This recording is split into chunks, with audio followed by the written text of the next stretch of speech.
जी आपको बताएं कि अलकादिर ट्रस्ट केस में इमरान खान की रिहाई के लिए बड़ी खबर आ रही है। लतीफ़ खोसा साहब बताइएगा क्या बड़ी खबर है इस वक्त। देखें, अलकादिर ट्रस्ट तो बिल्कुल वो ट्रस्ट की तरह ठुस हो गया।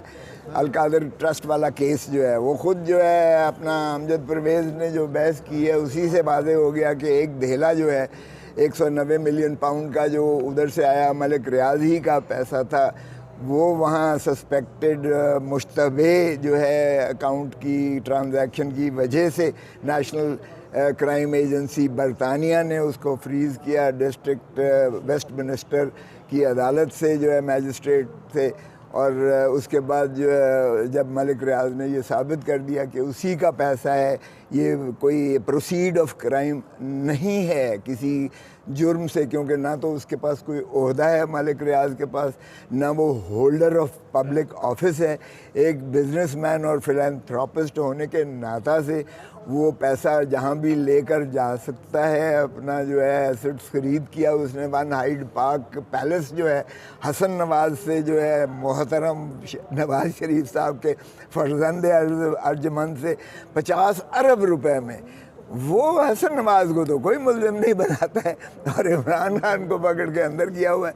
बाहर कैफ वो उसके बाद उन्होंने कहा कि ठीक है जी, मलिक रियाज का चूँकि अपना पैसा था वो वापस ले जाने का हकदार है। और चुनाचे NCA के दरमियान और मलिक रियाज की फ़ैमिली के दरमियान मुआहदा वहाँ होता है लंदन में, और वो एक अकाउंट देते हैं कि इस अकाउंट में जो है पैसा भेजा जाए, और उसकी बुनियाद पर वो डी फ्रीज़ हो जाता है अकाउंट। डी फ्रीज़ होने के बाद वो जो है सीधा अल मशरिक बैंक से जो मलिक रियाज की फ़ैमिली के अकाउंट्स थे उसमें से सीधा पैसा सुप्रीम कोर्ट के अकाउंट में आता है।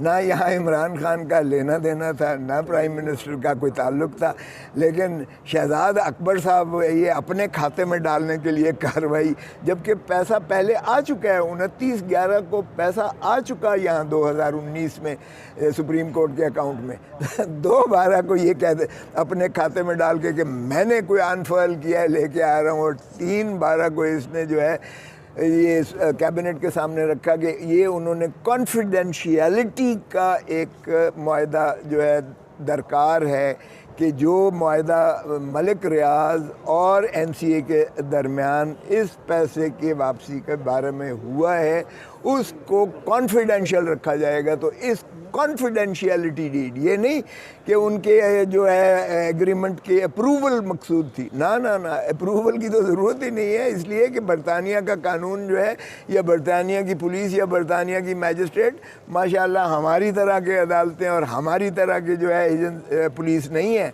वो तो पूरी छानबीन करने के बाद जब तक तसल्ली ना कर ले, तो शफी ना कर ले, वो तो कोई फ़ैसला करते ही नहीं है।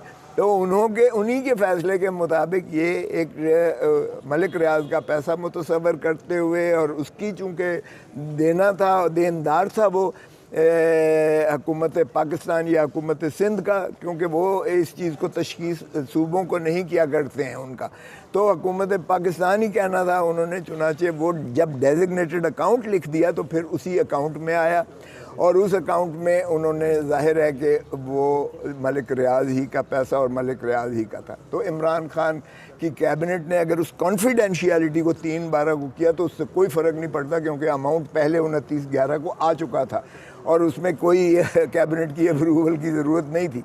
दूसरा रहा सुहावे में जो 258 कनाल जो रकबा है वो अलकादिर यूनिवर्सिटी ट्रस्ट के नाम पर है। वो आज भी यूनिवर्सिटी मौजूद है, आज भी ट्रस्ट मौजूद है, और ट्रस्ट डीड में लिखा हुआ है कि ट्रस्टीज़ ना इसमें से पैसा ले सकते हैं, ना तनख्वाह ले सकते हैं, ना ट्रस्ट का पैसे को इधर उधर कर सकते हैं, ना उस बिल्डिंग को इधर उधर कर सकते हैं।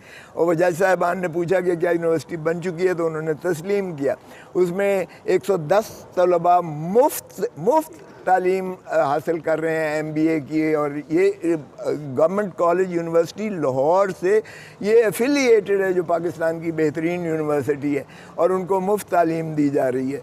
सो उसमें उनका अपना गवाह जो चीफ़ फाइनेंस ऑफिसर है वो कह गया कि जो है इसमें इमरान खान या बुशरा बीबी ने एज ट्रस्टी ना TADA लिया है, ना तनख्वाह ली है, ना कोई अपना मुलाजिम रखा है, ना उनका इस पैसे में से कोई जो है एक धेले का भी उन्होंने नहीं हासिल वसूल किया है। सो इस तरह उसके बाद इस केस में क्या रह जाता है। बड़ी उन्होंने जो है अंट बंट शंट और इधर उधर की मारने की कोशिश की, और हिंदुस्तान के 100 साल पहला एक केस किया, वो भी नज़ायर जो देने की कोशिश की, उनका कोई ताल्लुक इस केस से नहीं था। किसी ने अपने माँ के नाम ट्रस्ट करवाया था जो उसके फ़ायदे में था, किसी ने अपने अजीज़ व अकारब के नाम। यहाँ तो भाई यूनिवर्सिटी के नाम जो है वो ट्रस्ट कायम किया गया है, और वहाँ बच्चे तालीम हासिल कर रहे हैं। और ये कोई इमरान खान का पहला ट्रस्ट नहीं है, उसने तो ये शौकत खानम ट्रस्ट जो है वो भी एक अस्पताल जो है जिसका 9 अरब रुपया एक साल का ख़र्चा है जो लोग देते हैं, इसलिए कि लोगों को एतमाद है कि इमरान खान जो है वो अमानत दयानत और इसका जो है अलंबरदार है, और उसको तो पहले भी सुप्रीम कोर्ट ये फतवा दे चुकी है। तो इसलिए मेरा नहीं ख्याल कि इस केस में बाकी कुछ रह गया है बाहर का। आज दलाइल सुनने के बाद उन्होंने फ़ैसला महफूज किया है, और मुझे कभी उम्मीद है इंशाअल्लाह कानून और आइन के मुताबिक, चूँकि इसमें कोई जुर्म मुतरशे नहीं होता है, इंशाअल्लाह इमरान खान की अच्छा खोसा साहब ये बताइएगा, कल ख्वाजा आसिफ ने जो है फ्लोर ऑफ दी हाउस जहाँ पे पार्लियामेंट में कहा कि आपके जो वल्दियत है वो खाना ही ख़त्म हो गया है, इतनी वल्दियतें चेंज की हैं, इतना बयान आपकी स्टेटमेंट दी है आपकी पार्टी के खिलाफ। इसमें ये भी ऐड कर लें कि किसकी वल्दियत?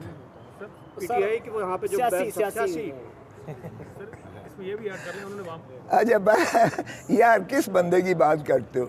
जो बंदा एक औरत से हारा हुआ है उस बंदे की बात करते हो, जो डिठाई से घुसपैठिया जो है असेंबली में पार्लियामेंट में बैठा हुआ है हारने के बावजूद, जो रेहाना डार से बुरी तरह से शिकस्त खुर्दा होकर शिकस्त खाकर भी बेहयाई से एमएनए बन के और फिर वफाकी वजीर भी उस पर तुर्रा ये के बन के बैठा हुआ, उसकी बात का मैं जवाब दूँ, माफ़ कीजिएगा, ये तौहीन है। सर इसमें ये ऐड कर लें कि कल वहाँ पर अयूब खान के हवाले से भी पार्लियामेंट में बात हुई है कि अयूब खान को कब्र से निकाल कर उनकी लाश को लटकाया जाए और इस तरह से। लेकिन हमने देखा कि उसी दौरान पाकिस्तान तहरीक इंसाफ जो इस वक्त खुद को एंटी एस्टेब्लिशमेंट कह रही है, लेकिन उनकी जानिब से नारेबाजी की गई और बात मुकम्मल नहीं करने दी गई। तो क्या आप नहीं चाहते कि जिन्होंने आइन हमारा वायलेट किया है उन पर आर्टिकल 6 लगना चाहिए? देखिए आइन तो उस वक्त 1973 का था ही नहीं भाई, किस आइन की बात करते हो? उस वक्त कौन सा आइन था? सर 1958 में जो उस वक्त कौन सा आइन था पहले ये तो बता दें। देखें ये 73 में आगे बना है, ये सरजमीन बेआइन बनाई रखी है। ये जो कुछ याया खान ने किया, पाकिस्तान को दोलख्त किया, वो तो ग्रीन रेवोल्यूशन बन रहा था उस वक्त। बाहर का मैं किसी मार्शल लॉ के हक़ में नहीं हूँ, चाहे वो अयूब खान ने लगाया हो, चाहे याया खान ने लगाया हो, चाहे जनरल परवेज़ मुशर्रफ ने लगाया हो, मैं तो बिला तशख़ीस व तमीज़ है। लेकिन उस वक्त माफ़ कीजिएगा 1973 का आइन नहीं था। खोसा साहब ये बता दीजिएगा, आप गुलाम मोहम्मद की हुकूमत को सिविल हुकूमत कहते हैं? कमाल ही करते हैं। जिसने जस्टिस मुनीर के ज़रिए फ़ैसला लेकर कहा कि ताज बरतानिया की जब तक इस पर असेंट ना हो ये आइन नहीं बन सकता, आप उसको सिविल हुकूमत कहते हैं? ओ भाई ब्यूरोक्रेट तो ताज बरतानिया के ग़ुलाम थे उस वक्त, ना कोई किसी सिपाही ने फ़ौज हिंदुस्तान की छोड़ी थी, ना किसी सरकारी मुलाजिम ने छोड़ी थी जो है अपनी मुलाजमत छोड़कर पाकिस्तान की